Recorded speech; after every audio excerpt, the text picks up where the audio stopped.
Are you saying you've got more support than the figures would suggest? Well, there is opinion poll evidence to suggest that something like, I can't remember the exact poll, but I'm sure you could find it. I think it was something like 20% of people consider voting for us. When it comes down to it, they don't. If you look over the country as a whole, it's well short of that 20%. But then there's another 30% above that who use expressions, they have to use shorthand to sum them all up, of saying something they realise we've got a point with our policies, but on the other hand would not, at least at the moment, consider voting for us. Because the image is... I don't know. I don't know whether they're asked for that, but I mean that might be part of it. So I think really that the picture's slightly more muddied than we would think. It isn't the case. And yet you did very, very badly when even some political commentators were expecting you to do better than you did earlier in the year. In the general election, would you say that UKIP did very badly? Well, they didn't do very well either, did they? Well, the point is, our average vote per constituency was slightly higher than them. They were both much higher than the Green Party, although, of course, the Green Party did win one seat. I think this election was bad for small parties generally. The Green Party lost a number of councillors. We lost a number of councillors. And, the vote wasn't splendid. But you seem to be. I mean, I'm not putting words in your mouth, but you seem to be implying that you probably actually have more support than the figures would suggest. I think there is, as I say, there is some poll evidence. And yet, when you talk to people, they are appalled. And as I say, hang on, hear me out.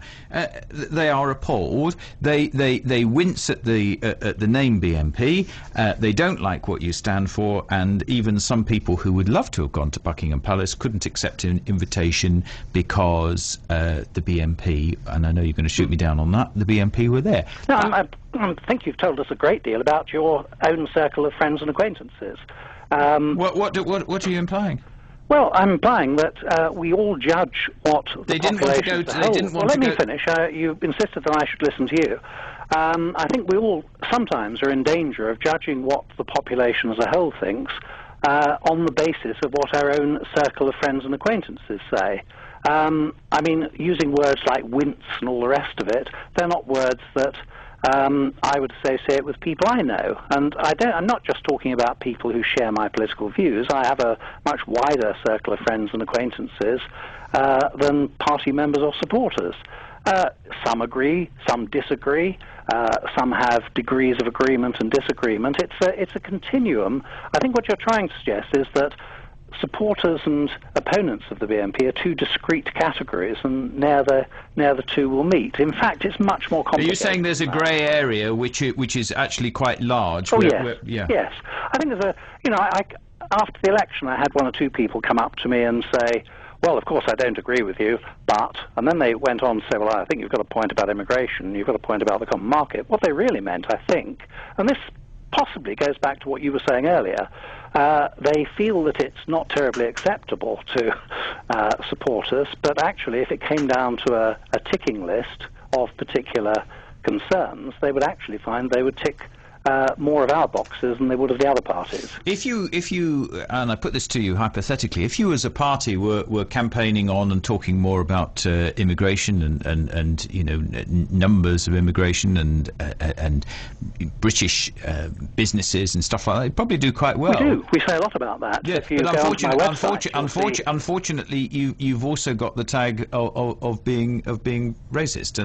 I think that word was invented in 1935 by a Trotskyist. I know that sounds like an ad hominem remark, but it was created in order to provide a sort of portmanteau word that would include all kinds of things, from sort of mild patriotism to sort of genocidal psychopathic feelings, and lump them all together. And I'm afraid it doesn't really help us a great deal. It's not sufficiently precise.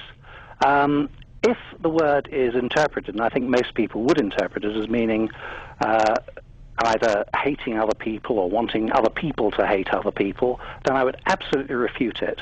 I've known people of all ethnic backgrounds from, well, to some extent from school onwards and certainly from university onwards, and have got on with them or not got on with them on the basis of their merit, not on the basis of their ancestral background.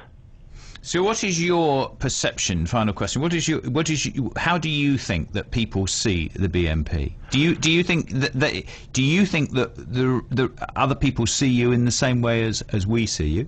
Well, as I say, this assumes that there is a view held by other people.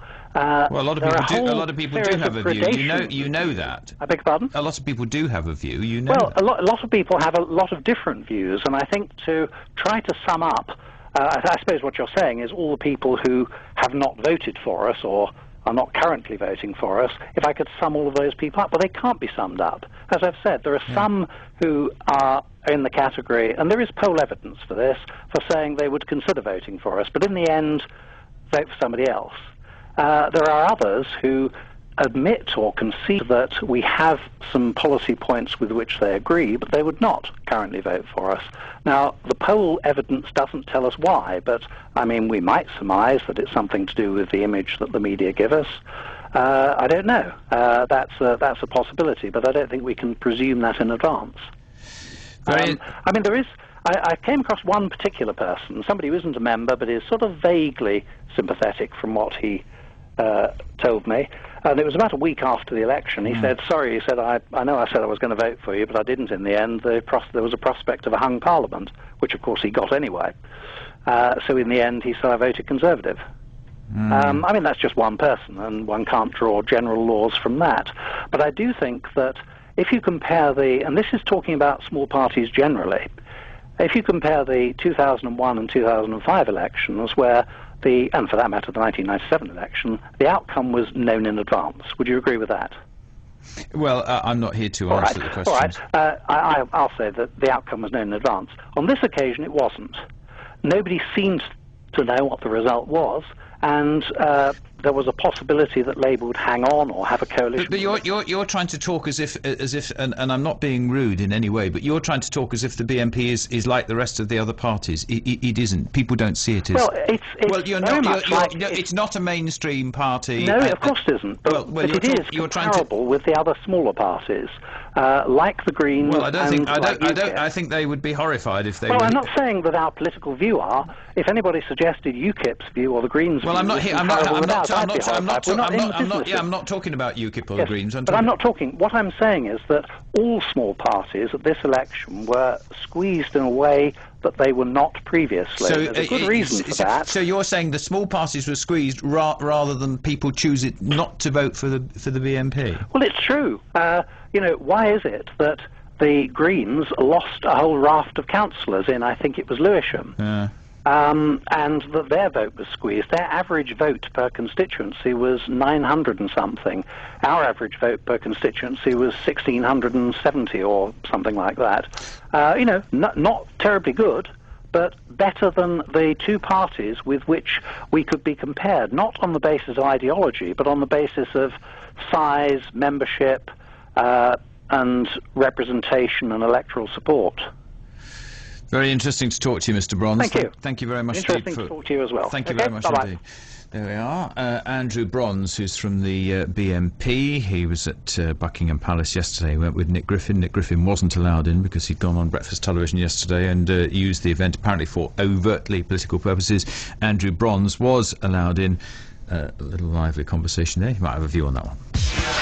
Contact The Peter Levy Show. Text 81333. Start your message with Levy or email peter.levy@bbc.co.uk. The Peter Levy Show.